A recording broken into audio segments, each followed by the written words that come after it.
വീട് വെക്കും ഞാൻ ഇപ്പോഴല്ല. ഇപ്പൊ ഒരു വീട് നമുക്കുണ്ടല്ലോ. നമുക്കെന്ന് പറഞ്ഞാൽ നമ്മുടെ കുഞ്ഞുങ്ങൾക്ക് വീടുണ്ട്. കുഞ്ഞ് ഇളയ കുഞ്ഞ് മൈനറുണ്ട്. കുഞ്ഞ് മൈനറാണ്. പറഞ്ഞ കിച്ച് പ്രശ്നമാക്കിയതിനു ശേഷം ആ ഭാഗം ആൽബത്തിൽ നിന്ന് കട്ട് ചെയ്തെന്നൊക്കെ കണ്ടിരുന്നു. എന്താ അവസ്ഥ? വിവാദമായ സുധിലയം എന്ന വീടിനെ പറ്റി ആരുടെയൊക്കെയോ പ്രിയങ്കരിയായ രേണു സുധി ഇന്നലെ ഓൺലൈൻ മീഡിയക്കാരോട് 2 വാക്ക് പറയുന്നത് എൻ്റെ ശ്രദ്ധയിൽപ്പെട്ടു. അത് കണ്ടപ്പോൾ തന്നെ ഞാൻ ഉറപ്പിച്ചു റിയാക്ട് ചെയ്യണം. കൂടാതെ വേറെയും ഒരുപാട് കാര്യങ്ങൾ രേണു സുധി പറയുന്നത് കേട്ടു. രേണു സുധിയുടെ പുതിയ ആൽബം ഇറങ്ങാൻ പോകുന്നു. കോഴിക്കോട് വന്നില്ല കേട്ടോ, സോറി. കോഴിക്കോട് പ്രതീഷ്, അങ്ങനെ ഒരുപാട് നായകന്മാരാണെന്ന് രേണു സുധിക്ക് വരിയായി രേണു സുധിയുടെ നായകനാവാൻ കാത്തുകെട്ടി ആ ഒരു ആൽബത്തിനായിട്ട് ആശിച്ച് മോഹിച്ച് നിൽക്കുന്നത്. ഒരുപാട് കാര്യങ്ങൾ ചേച്ചി പറയുന്നത് കേട്ടടേ. പിന്നെ എൻ്റെ പുതിയ കോലം തടി മീശയൊക്കെ കളഞ്ഞിട്ട് നിങ്ങളിൽ കുറേ ആളുകൾ പറഞ്ഞിട്ട് ഒന്ന് കേട്ടേക്കാമെന്ന് വിചാരിച്ചു. അതുകൊണ്ടാണ് ഇതൊക്കെ കളഞ്ഞത്. എങ്ങനെയുണ്ട്? ഒന്ന് കമൻറ്റ് ബോക്സിൽ പറയണേ. ഇനി രേണു സുധി ആദ്യമായിട്ട് എൻ്റെ ചാനൽ കാണുന്ന ആരെങ്കിലും ഒക്കെ ഉണ്ടെങ്കിൽ ഒന്ന് ചാനൽ സബ്സ്ക്രൈബ് ചെയ്യുക. കൂടാതെ വീഡിയോയ്ക്കും ഒരു ലൈക്ക് തരിക. നിങ്ങളുടെ അഭിപ്രായങ്ങൾ കമൻറ്റ് ബോക്സ് മറക്കരുത് പറയുക. കമൻറ്റ് ബോക്സിൻ്റെ അവിടെ തന്നെ മറ്റേ ഹൈപ്പ് എന്ന് പറയുന്ന ഒരു സാധനവും കാണും, അതിലും അങ്ങോട്ട് ഞെക്കിക്കൂ. ഇനി രേണു സുധിയുടെ പുതിയ ആൽബം, കൂടാതെ സുധിലയം, ഇതൊന്നും പോരാഞ്ഞിട്ട് ഈ അടുത്തൊരു ആൽബം ഇറങ്ങിയില്ലായിരുന്നല്ലോ, ചെമ്പരത്തിപ്പൂവ വണ്ടാട്ടിപ്പൂവ അങ്ങനെ ഏതോ ഒരു പൂവ്. ആ പൂവിലെ ഒരു ക്ലിപ്പ് ഇങ്ങനെ കറങ്ങി നടക്കുന്നുണ്ടായിരുന്നല്ലോ. ട്രെയിലറാ ടീസർ എന്നാ എന്തൊക്കെയോ പറഞ്ഞിട്ട് അതിനെ പറ്റിയിട്ടൊക്കെ ചേച്ചി പറയുന്നത് കേട്ടു. എല്ലാം നമുക്കൊന്ന് കേൾക്കാം, അതിനെപ്പറ്റി സംസാരിക്കാം. പക്ഷെ ആദ്യം സുധിലയം ആദ്യം തന്നെ തുടങ്ങണം. അതാണ് ഒരുപാട് നാളുകൾ ഓൺലൈൻ മീഡിയക്കാരും നമ്മളും നിങ്ങളും ഒക്കെ ഇങ്ങനെ കേൾക്കാൻ ആഗ്രഹിച്ചല്ലേ ഇവരുടെ വായിൽ നിന്ന്. എന്താണ് ആ വീടിനെ പറ്റി നാളെ കുറ്റം പറയാൻ പോകുന്നത്, മറ്റന്നാ കുറ്റം പറയാൻ പോകുന്നത് നോക്കി നമ്മളിങ്ങനെ ഇരുന്നതല്ലേ. അപ്പൊ ഇപ്പോഴേ അവർ പറയുന്നുണ്ട് വീണ്ടും. ഒരു ഉളുപ്പില്ലല്ലോ എന്നാണ് ഞാൻ ആലോചിക്കുന്നത്. ഇത് നിങ്ങൾ കേട്ടോണേ, അപ്പൊ നിങ്ങളും പറയും ഒരു ഉളുപ്പില്ലല്ലോ ചേച്ചി എന്ന്. കേട്ടോ? സ്വന്തം പൈസ കൊണ്ട് സ്വന്തം വീട് വെക്കാൻ ഇപ്പം തൽക്കാലം പ്ലാനില്ല. കാരണം വേറൊന്നുമല്ല, വീട് വെക്കും ഞാൻ ഇപ്പോഴല്ല. ഇപ്പൊ ഒരു വീട് നമുക്കുണ്ടല്ലോ. നമുക്കെന്ന് പറഞ്ഞാൽ നമ്മുടെ കുഞ്ഞുങ്ങൾക്ക് വീടുണ്ട്. കുഞ്ഞ് ഇളയ കുഞ്ഞ് മൈനറുണ്ട്. കുഞ്ഞ് മൈനറാണ്. കുഞ്ഞിന് 18 വയസ്സാകുന്നെങ്കിൽ അവന്റെ അമ്മ ഞാനല്ലേ. ആ കുഞ്ഞിന്റെ അതേ അവകാശം നമുക്കും ഉണ്ടല്ലോ. ആ വീട്ടിൽ താമസിക്കാനുള്ള അവകാശം. മൂത്ത മോന്റെ ഇളയ മോന്റെ വീടാണത്. നമ്മൾ അവരുടെ അമ്മയാണ്. അങ്ങനെ ഉദ്ദേശിച്ചു സ്വന്തം പൈസ ഇപ്പൊ എന്തായാലും സ്വന്തം പൈസ കൊണ്ട് ഇപ്പൊ ഈ അടുത്തിടയ്ക്ക് ഞാൻ വീട് വെക്കാനുള്ള പ്ലാനിംഗ് ഒന്നും ഇല്ല. സ്ഥലം മേടിച്ചിരുന്നോ കുറച്ച് കഴിഞ്ഞിട്ട്?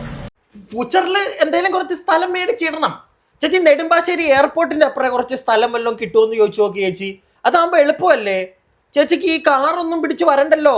ഇടയ്ക്കിടയ്ക്ക് ദുബായിലും മസ്കറ്റിലും ഒക്കെ പോകാൻ ഓടി കേറാലോ. എങ്ങനെ? എന്തൊക്കെയായിരുന്നു നാട്ടുകാർ മൊത്തം കുറ്റം പറയുന്നു. എനിക്ക് വയ്യ വീട്ടിൽ കിടക്കാൻ, ഒരു വാടക വീട്ടിലോട്ടങ്ങ് മാറിയാലോ എന്ന് ഞാൻ ആലോചിക്കുക. എന്തൊക്കെയായിരുന്നു. പിന്നെ എൻ്റെ മക്കള് അവരവിടെ ഇല്ലേ, പ്രത്യേകിച്ച് എൻ്റെ റിതപ്പൻ കൊച്ചു കുഞ്ഞല്ലേ, അതുകൊണ്ട് ഞാനങ്ങ് നിൽക്കുന്നേ ഉള്ളൂ. ഇപ്പൊ എന്തൊക്കെയാ ഇല്ലെങ്കിൽ ഞാനങ്ങ് മാറിയേനെ അവിടുന്ന്. വാടക വീടായിരുന്നു സ്വസ്ഥത. ഇപ്പൊ എന്തൊക്കെയാ? മക്കളുടെ പേരിലുള്ളതാ, എനിക്ക് അവിടെ നിൽക്കാൻ അവകാശമൊക്കെ ഉണ്ട്, ഞാൻ നിൽക്കും. പിന്നെ പുതിയ വീടൊക്കെ വെക്കുന്നത് കുറച്ചും കൂടെ കോടികളൊക്കെ വരട്ടെ. ഞാൻ 2 പ്രാവശ്യം കൂടെ ദുബായിൽ നിന്ന് പോയിട്ട് വരട്ടെ, മസ്കറ്റിൽ പോട്ടെ, കുവൈറ്റിൽ പോട്ടെ, ബഹ്റൈനിൽ പോയിട്ട് വന്നിട്ട് ഞാൻ കോടികളൊക്കെ കൊടുത്ത് എയർപോർട്ടിൻ്റെ അപ്പുറം കുറച്ച് സ്ഥലം മേടിച്ചൊക്കെ വെച്ചിട്ട് അവിടെ വലിയ കോടികളുടെ വീട് വെച്ചോളാം. അതുവരെ ചുമ്മാ പിള്ളേർക്കുള്ളതല്ലേ. അവിടെ ഞാനും ഈ ഒരു മോഡ. ചേച്ചി പണ്ട് പറഞ്ഞതൊക്കെ നാട്ടുകാർക്ക് നല്ല ഓർമ്മയുണ്ട് കേട്ടോ. അതൊന്ന് ഓർത്താ കൊള്ളാം രേണു സുധി ചേച്ചി കേട്ടോ. താടിയില്ലല്ലോ, ആ ഒരു ഫ്ലോ പോയി. പോട്ടെ. അപ്പൊ രേണു സുധി ചേച്ചി മറക്കല്ലേ, എല്ലാം സോഷ്യൽ മീഡിയയിലും കിടപ്പുണ്ട്. കറങ്ങി ഇടക്കിടയ്ക്ക് നാട്ടുകാരത് കാണുന്നുമുണ്ട്. അതുകൊണ്ട് വീടിനെ പറ്റിയിട്ടൊക്കെ നിർത്ത്. എല്ലാവരും പൊടിയും തട്ടി പോയി, മനസ്സിലായില്ലേ? ആ ഫിറോസ്, മറ്റേ പള്ളിയിലെ ബിഷപ്പ് എല്ലാവരും പോയി. വീണ്ടും ഈ എന്തിന് വീടിനെ പറ്റിയിട്ടൊക്കെ ആ ചോദ്യമൊക്കെ വരുമ്പോഴേ മോനെ വേറെ ചോദ്യം ചോദിക്കടാ എന്ന് പറഞ്ഞൂടെ. ഇനി അടുത്തൊരു ഐറ്റം ഉണ്ട്. നമ്മുടെ ആ ഷോർട്ട് ഫിലിമിലെ രംഗം ഉണ്ടല്ലോ. ആ ഷോർട്ട് ഫിലിമല്ല, ആൽബത്തിൽ ഉൾപ്പെടുത്താത്ത മറ്റേ ടീസറായിട്ട് മാത്രം ആ ഒരു ആൽബത്തിലേക്ക് ആൾക്കാരെ എത്തിക്കാൻ വേണ്ടി ഒരു ക്ലിപ്പ് ഇങ്ങനെ കറക്കി വിട്ടില്ലായിരുന്നോ? അതിനെപ്പറ്റി സംസാരിക്കുന്നുണ്ടോ? നമുക്കൊന്ന് കേൾക്കാമേ. കിച്ചു പ്രശ്നമാക്കിയതിനു ശേഷം ആ ഭാഗം ആൽബത്തിൽ നിന്ന് കട്ട് ചെയ്തു എന്നൊക്കെ കണ്ടിരുന്നു. എന്താ അവസ്ഥ? കിച്ചു പറഞ്ഞു. ഞാൻ ഒരു കാര്യം ചോദിച്ചോട്ടെ, ഈ ആൽബം എഡിറ്റ് ചെയ്യുമ്പോൾ അതിന്റെ ഡയറക്ടർ ഉണ്ടായിരിക്കും കൂടെ, അതുപോലെ വേണ്ടപ്പെട്ടവരുണ്ടായിരിക്കും അല്ലെ? ഡയറക്ടറാണ് മെയിനായിട്ട് നിൽക്കുന്നത്.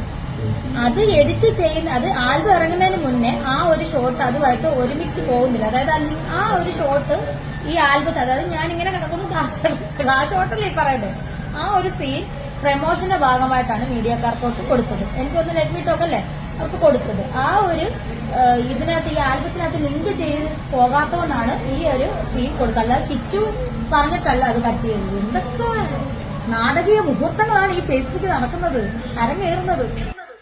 ഫേസ്ബുക്കിൽ മാത്രമല്ല ചേച്ചി, നാടകക്കാരിയല്ലേ, നാടകത്തിലൊക്കെ അഭിനയിച്ചതല്ലേ. എന്നെ അഭിനയോ ചേച്ചി കാഴ്ച വെക്കുന്ന ഓൺലൈൻ മീഡിയക്കാരുടെ ഫ്രണ്ടിൽ ഇരുന്ന് എന്നെ അഭിനയവാ. അയ്യോ സോറി, ഞാൻ പറഞ്ഞത് തെറ്റിപ്പോയിരുന്നു നേരത്തെ. ട്രെയിലറും ടീസറും ഒന്നുമല്ല, പ്രൊമോഷന്റെ ഭാഗമായിട്ട് തള്ളിക്കയറ്റി വിട്ട ആ ഒരു പോർഷൻ ഉണ്ടല്ലോ, ദാസേട്ടൻ കോഴിക്കോടും രേണു സുദ്ധിയുമായിട്ടുള്ള ചെറിയൊരു ബെഡ്റൂം സീൻ, കുഞ്ഞത് പ്രൊമോഷന്റെ ഭാഗമായിരുന്നു. പിടികിട്ടിയോ? അത് പിന്നെ ആൽബത്തിൽ കുത്തിക്കേറ്റാൻ സ്ഥലം ഇല്ലായിരുന്നു. ആൽബം കണ്ടിട്ടുണ്ടോ നിങ്ങള്? പൂപ്പറ കാണ്, എല്ലാവരും പോയി കാണ്. അങ്ങനെ ഞാൻ മാത്രം അപരാധിച്ചാൽ പോരല്ലോ, കണ്ടിട്ട് നിങ്ങളും ഒന്ന് കാണ്. അറ്റ്ലീസ്റ്റ് വീഡിയോയിലൂടെ നിങ്ങൾക്ക് അപരാധിക്കാൻ പറ്റിയിട്ടില്ലെങ്കിലും നിങ്ങൾ കണ്ണടച്ചിരുന്ന ഒരു 2 മിനിറ്റ് അപരാധിച്ചു പോകും. എന്തൊക്കെയാണോ സൂപ്പർ ഹിറ്റ് എന്നൊക്കെ രേണു ഏതോ ഈ ഇന്നലെ തന്നെ ഏതോ ഒരു മീഡിയക്കാരനോട് പറയുന്നത് കേട്ടു, സൂപ്പർ ഹിറ്റാണ് നിന്റെ ആൽബം. ചേച്ചി നല്ല നല്ല ഒരുപാട് ആൽബങ്ങൾ ഇവിടെ ഇറങ്ങുന്നുണ്ട്. ചെമ്പകമേ പാട്ടൊക്കെ എല്ലാവർക്കും ഓർമ്മയില്ലേ? സുന്ദരിയെ വാ, ഇന്നും ആൾക്കാർ ആ പാട്ടൊക്കെ പാടി നടക്കാറുണ്ട്.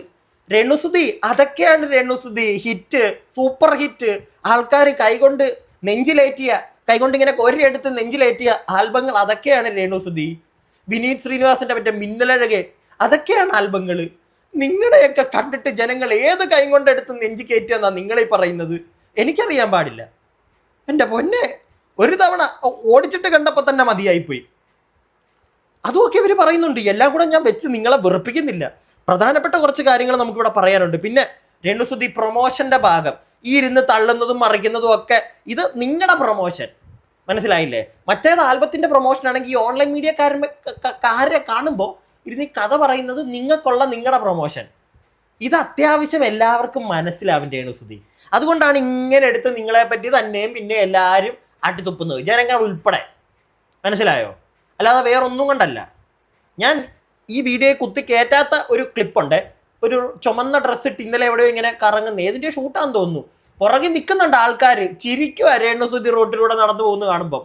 രേണുസുതിയുടെ വിചാരം എന്താ? അയ്യോ വലിയ നടി പോകുന്നു ഹാ എന്ന് പറഞ്ഞ് ചിരിക്കുന്നതാണെന്നാണോ? അല്ല, കളിയാക്കി ചിരിക്കുന്നതാ. അതുപോലെ നിങ്ങൾക്ക് മനസ്സിലാക്കാനുള്ള കഴിവില്ലാത്തത് എൻ്റെ കുഴപ്പമാണോ ചേച്ചേ? കിച്ചുവിന്റെ പേരൊക്കെ ഇവിടെ വലിച്ചടയ്ക്കുന്നുണ്ട്. എനിക്കറിയത്തില്ല, രേണുവിനോട് അത് ചോദിക്കുന്നതാണ് മീഡിയക്കാരൻ കണ്ട്. കിച്ചുവിനത് ഇഷ്ടമല്ലാത്തതുകൊണ്ടാണോ കട്ട് ചെയ്ത് കളഞ്ഞത്? പിന്നെ കിച്ചു ആരാ? കിച്ചു പറഞ്ഞ ഉടനെ ആൽബത്തിലുള്ളവർ അങ്ങോട്ട് കട്ട് ചെയ്ത് കളയാൻ, അതൊക്കെ ചുമ്മാ ആരെങ്കിലുമൊക്കെ അടിച്ചിറക്കുന്നതായിരിക്കും. കിച്ചുവിന് പിന്നെ കിച്ചു പറഞ്ഞു കഴിഞ്ഞാൽ അത് ചോദിക്കുന്നവർക്ക് അറിയാൻ പാടില്ലേ? അതൊക്കെ എന്ത് ചോദ്യമാ? കിച്ചു പറഞ്ഞുകൊണ്ടാണോ കട്ട് ചെയ്ത് കളഞ്ഞത്? കിച്ചു ആണോ ആൽബത്തിന്റെ പ്രൊഡ്യൂസർ, ഡയറക്ടറൊക്കെ? കാശിറക്കിയവർ ഇങ്ങനെയുള്ള സാധനങ്ങൾ എടുക്കുന്നത് പ്രൊമോഷന് വേണ്ടി തന്നെ, അവർക്ക് ലാഭം കിട്ടാനാ. പിടികിട്ടിയോ? അത്രേ ഉള്ളൂ. അത് എല്ലാവർക്കും മനസ്സിലാവും. രേണുസുതി കഥയൊന്നും പറഞ്ഞു കൊടുക്കണ്ട. ഇനി അടുത്തൊരു സാധനം എന്താണെന്നറിയോ? മെയിൻ ഒരു സാധനമാണ്. നമ്മുടെ ഒരു ഐറ്റം ഉണ്ടല്ലോ രേണുവിനെ ഇടയ്ക്ക് പൊക്കി പിടിച്ചുകൊണ്ട് കിടക്കുന്നത്, രാഷി അഷിക്. ആ പേര് പോലും എനിക്ക് പറയാൻ താല്പര്യമില്ല. പറഞ്ഞു കഴിഞ്ഞാൽ അപ്പം എനിക്ക് സൂട്ടബിലിറ്റിയാണ് യൂട്യൂബിൽ. എന്താണെന്നറിയത്തില്ല. ഇതുപോലത്തെ ചേട്ടന്മാരെ എൻ്റെ ചാനലിനെ ഇഷ്ടമല്ല. എനിക്ക് പണ്ടേ ഇഷ്ടമല്ല, ചാനലിനും ഇപ്പോൾ വെറുപ്പാണ്. കണ്ടു കഴിഞ്ഞു കഴിഞ്ഞാൽ അപ്പം അടിച്ചു കളയും. നിങ്ങൾക്ക് മനസ്സിലായല്ലോ ആരാന്ന്? യാഷി.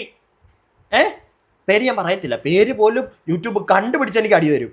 അവരെ പറ്റിയിട്ടൊരു കാര്യം പറയുന്നുണ്ട് ഇവിടെ. ഈ യാഷി വല്ല 5-10 കണ്ട് കൊടുത്തിട്ട് പറയിപ്പിക്കുന്നതാണോ എന്നൊരു സംശയം. കേട്ടു നോക്കണേ.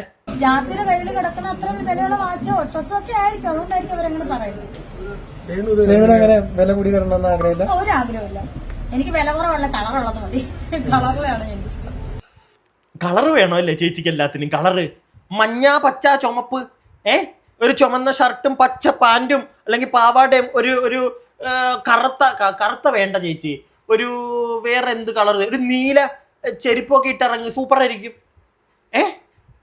അല്ല, ഇവിടെ പറയുന്നത് എന്തോ രാഷി അവര് ഇടുന്നതൊക്കെ ഭയങ്കര വില പറയരുതേ, മനസ്സിലായ? നമ്മുടെ എഫിൻ ചേട്ടനുണ്ടല്ലോ, ക്രോണോഗ്രാഫ് എന്ന്, സോറി ക്ഷമിക്ക്, ക്രോണോഗ്രാഫ് ഏട്ടൻ, പുള്ളി ഇടയ്ക്ക് 1-2 വീഡിയോ ചെയ്തു. പിന്നെ പുള്ളിക്ക് തന്നെ മടുത്തു. കാരണം പുള്ളി റിയാക്ട് ചെയ്യാൻ വേണ്ടിയിട്ട് ഈ സാധനം എവിടെയെങ്കിലുമൊക്കെ പോയിട്ട് ഉടായിപ്പോൾ അവിടുന്ന് ഇവിടുന്നൊക്കെ ദുബായി നോപ്പിച്ചോണ്ട് വന്ന സാധനം ഇട്ടുകൊണ്ട് കേൾക്കും. 2 ലക്ഷം, 22 ലക്ഷം, 42 ലക്ഷം, അതിനെയൊക്കെയാണ് ഇവിടെ പ്രൊമോട്ട് ചെയ്യാൻ നിൽക്കുന്നത്. എൻ്റെ പൊന്നെ, കഷ്ടം തന്നെ, കഷ്ടം. അടുത്തൊരു സാധനം, ഇത് മെയിനാണ്, ഒരാൾ പോലും ഇത് വിട്ടുപോലെ, ശ്രദ്ധിച്ചോണേ. നമ്മൾ എക്സ്പെക്ട് ചെയ്യാത്ത കാര്യങ്ങൾ നടന്നു കഴിഞ്ഞാൽ നമുക്ക് ഇതെന്നെ പറയാൻ പറ്റത്തില്ല. ഇത് എന്താണ് അതന്നെ ആ സാധനം ചെയ്തത്. ഇത്ര സുന്ദരം എക്സ്പെക്ട് ചെയ്യാത്ത കാര്യം നടന്നപ്പോ നേരത്തെ കണ്ടിട്ടുണ്ടോ? ആ തീർന്ന്, അവിടെ തീർന്ന്. കാര്യം പിടി കിട്ടിയോ നിങ്ങൾക്ക്? രേണു അങ്ങോട്ട് എറിഞ്ഞു നോക്കിയതാ. ഇത്ര സുന്ദരിയുടെ കേസ് ചോദിച്ചു വന്നപ്പോഴത്തേക്ക്, നീ അതിനെ നേരത്തെ കണ്ടിട്ടുണ്ടോ? കണ്ടിട്ടുണ്ട്. പിന്നൊന്നും പറയാൻ പറ്റുന്നില്ല, വായടഞ്ഞു പോയി. എന്തുകൊണ്ടാന്നല്ലേ? ബാക്കി കേക്ക്, അപ്പൊ നിങ്ങൾക്ക് മനസ്സിലാവേ. ഇത് സത്യം പറഞ്ഞ നമുക്ക് റൂമ കോസ്മെറ്റോളജി, അവരാണ് എന്റെ സ്കിന്നും ഹെയറും ഇതെല്ലാം ട്രീറ്റ്മെന്റ് ചെയ്യുന്നവർ. മീൻസ് സ്കിന്നും ട്രീറ്റ്മെന്റ് ചെയ്യുന്നവരാണ്. അതുപോലെ ടീത്തിന്റെ ട്രീറ്റ്മെന്റ് നടന്നുകൊണ്ടിരിക്കുന്നത്. അലൈനർ ഇട്ടോണാണ് ഇങ്ങനെ സംസാരിക്കാൻ വേണ്ടിയിട്ട്. എന്റെ സ്കിന്ന്, എന്റെ ഹെയർ, എന്റെ മൂക്ക്, എന്റെ അണ്ണാക്കിലെ നാക്ക്, എന്റെ പല്ല്, ഇതെല്ലാം ഇങ്ങനെ ചെയ്തുകൊണ്ടിരിക്കുക. മനസ്സിലായില്ല? ഇതെല്ലാം ഞാനങ്ങ് സൂപ്പർ ആയിക്കൊണ്ടിരിക്കുക. ആ ചെറുക്കൻ അവിടെ നിന്ന് ഏതോ മീഡിയക്കാരൻ, അവനും അതാ ചോദിച്ചത്, എങ്ങനെയുണ്ട് ഇപ്പം സുന്ദരിയാവുന്നില്ലേ? അപ്പോൾ നീ എന്നെ പണ്ട് കണ്ടിട്ടുണ്ടോ എന്ന്. അവനുണ്ടെന്ന് പറഞ്ഞു കഴിഞ്ഞപ്പോഴത്തേക്ക് പിന്നൊന്നും മിണ്ടാൻ പറ്റുന്നില്ല. ചിലപ്പോൾ ഇല്ലെങ്കിൽ പറഞ്ഞു കളഞ്ഞേനെ, എന്നെ പണ്ടേ ഞാൻ സുന്ദരിയ എന്നൊരു സാധനമൊക്കെ അയ്യോ, ഞാനിവിടെ ആരെയും മറ്റേ സൗന്ദര്യത്തെ അങ്ങനൊന്നും പറഞ്ഞതല്ല കേട്ടോ. ഇവരുടെ വായിൽ നിന്ന് ഇവർ മറ്റേ ഉദ്ദേശിക്കുന്ന സാധനങ്ങളുണ്ടല്ലോ, അതിന് ഇവർക്ക് തിരിച്ചടി കിട്ടുന്നത്, അതൊന്ന് ചൂണ്ടിക്കാണിക്കാൻ വേണ്ടി മാത്രം പറഞ്ഞതേ ഉള്ളൂ. അത്രേ ഉള്ളൂ. സൗന്ദര്യത്തെ ഒന്നും ആരുടെയും തൊട്ട് കളിക്കാനായിട്ട് ഞാൻ ആരുമല്ല.